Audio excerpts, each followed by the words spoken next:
Eh bien bonjour à toutes et bonjour à tous, soyez les bienvenus pour cette deuxième émission des recettes du net.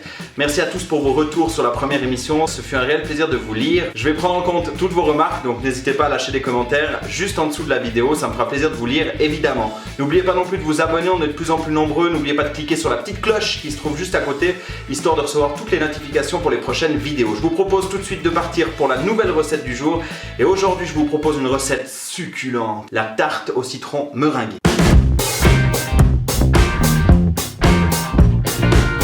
Pour le déroulement de cette recette, ça se passera en 3 parties. Tout d'abord, nous allons commencer par la première qui est la réalisation de la pâte brisée qui servira de base au gâteau. Nous aurons ensuite la crème au citron. Et pour terminer, je vous proposerai de réaliser une meringue italienne. Ma che bellissimo! Pour décorer votre tarte afin qu'elle soit bonne à la dégustation. On commence tout de suite par la première étape. Il s'agit de la pâte brisée. C'est parti, on y va! Pour réaliser la pâte brisée, voici la liste des ingrédients dont vous aurez besoin. 125 g de beurre mou, 250 g de farine, 40 g d'eau, une pincée de sel, 2 cuillères à café de sucre, un jaune d'œuf. Dans un saladier, incorporez toute la farine. Puis prenez le beurre légèrement ramolli, ce sera plus facile pour pétrir votre pâte. Puis vous utilisez vos doigts et on pétrit la pâte pour faire du sablé. Lorsque vous avez bien malaxé la pâte, vous allez creuser un petit puits dans lequel vous allez y insérer le jaune d'œuf, les 2 cuillères à café de sucre et la pincée de sel. Ah, et j'oubliais évidemment les 40 g d'eau minérale. Et vous repartez au charbon, vous recouvrez le tout et vous n'avez plus qu'à mélanger tout ça pour obtenir une pâte homogène et lisse. C'est parti. Lorsque votre pâte est lisse et impeccable, il vous suffit de prendre un papier film, un papier alimentaire, vous mettez votre pâte et vous la recouvrez. Il vous suffira de la laisser 30 à 1 heure reposer au réfrigérateur, puis on la roulera sur la plaque à gâteau pour la mettre cuire ensuite. C'est parti. Lorsque votre pâte a bien reposé 30 à 1 heure, on va passer à l'étalage. Utilisez un peu de farine évidemment. Avant de rouler votre pâte, ce sera nettement plus facile. Lorsque votre pâte est assez étalée, il n'y a plus qu'à la mettre dans une plaque. Veillez à ce que votre pâte soit totalement à l'intérieur de votre plaque et qu'elle prenne bien tous les bords. Utilisez ensuite votre rouleau à pâte évidemment pour briser le sommet de la pâte. Avant de l'enfourner, pensez évidemment à faire plein de petits trous au fond de la pâte afin d'éviter qu'elle gonfle dans le four durant la cuisson. Lorsque votre pâte est prête et que les trous sont faits, vous n'avez plus qu'à enfourner le tout 20 minutes à 180 degrés, 20 à 30 minutes selon la coloration. C'est parti. Passons tout de suite à la deuxième étape qui consiste à réaliser la crème au citron, c'est la partie la plus gourmande. Pour réaliser votre crème au citron, vous aurez besoin de 2 œufs, un jaune d'œuf, 80 g de sucre, une bonne cuillère à café de maïzena ou d'amidon pour ceux qui connaissent, 80 g de beurre et évidemment 5 citrons qui sont essentiels à cette recette. Dans un premier temps, munissez-vous d'une casserole et de 2 citrons, ainsi que d'une râpe. Vous allez devoir râper le zeste de 2 citrons entiers. Le zeste apporte énormément de goût à votre crème, il est donc important de râper le maximum possible. On passe ensuite à la deuxième partie qui consiste à rajouter le jus de 5 citrons. Lorsque le jus de votre citron est totalement pressé, reprenez la casserole là où il y avait les zestes. Vous n'avez plus qu'à réunir tous les ingrédients et mettre cuire cela. On récapitule. 2 œufs entiers, un jaune d'œuf, une bonne cuillère à café de maïzena ou d'amidon, 80 g de sucre et bien évidemment le jus que vous venez de presser de vos citrons. Allumez vos plaques et mélangez votre préparation jusqu'à l'obtention d'une pâte un peu plus épaisse.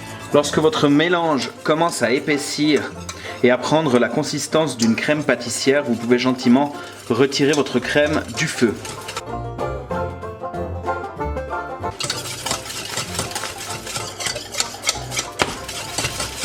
Pour terminer votre crème, il suffit simplement de prendre le beurre préalablement coupé, mélangez le tout et vous laisserez refroidir 1 à 2 heures au réfrigérateur avant de dresser.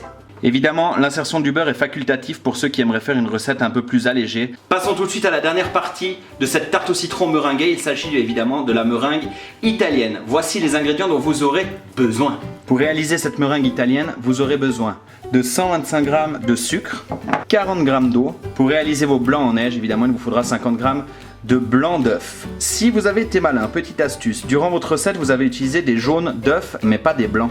Si jamais, vous pouvez les conserver jusqu'à la réalisation de cette étape et ça vous évitera d'user des œufs pour rien. Voilà. Pour la réalisation de votre sirop qui viendra s'ajouter au blanc en neige, rien de plus simple, vous mettez le sucre dans la casserole, vous allumez vos plaques évidemment, vous rajoutez les 40 g d'eau et vous laissez cuire tout ça jusqu'à ce que le sucre ait totalement fondu et juste avant que ça devienne du caramel, à 120 degrés si vous avez un thermomètre, vous enlevez tout ça et on le rajoutera en filet dans les blancs en neige.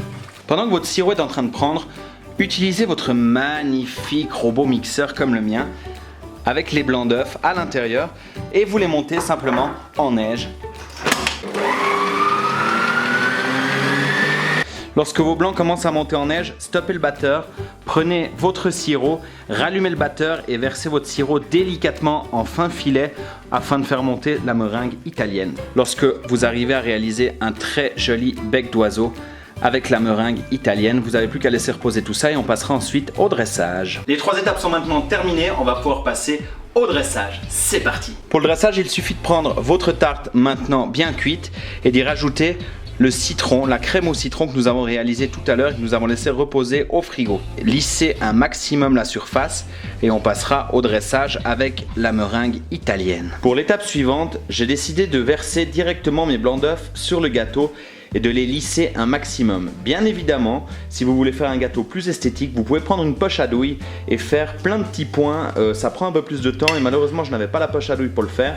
Mais les deux versions marchent très bien, donc n'hésitez surtout pas à laisser aller votre imagination pour le dressage. Lorsque votre gâteau est entièrement recouvert, vous n'avez plus qu'à brûler la meringue avec un chalumeau pour ceux qui en ont, sinon vous pouvez la passer quelques minutes au four.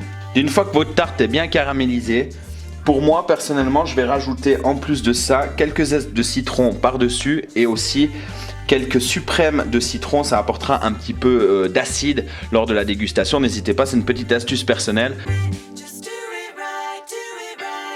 Là, je vous mets du citron jaune, mais idéalement, il faudrait râper un peu de zeste de citron vert. Ça apporte un peu de couleur. Voilà, là, on a du zeste. Et voici une belle tarte au citron meringuée.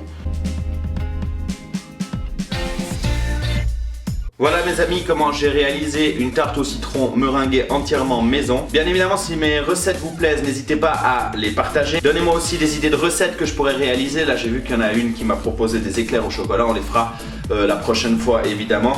Donc n'hésitez pas, lâchez des commentaires, lâchez un gros pouce bleu juste en dessous de la vidéo. Et bien sûr, abonnez-vous, c'est important pour la chaîne. Et on se retrouvera très bientôt.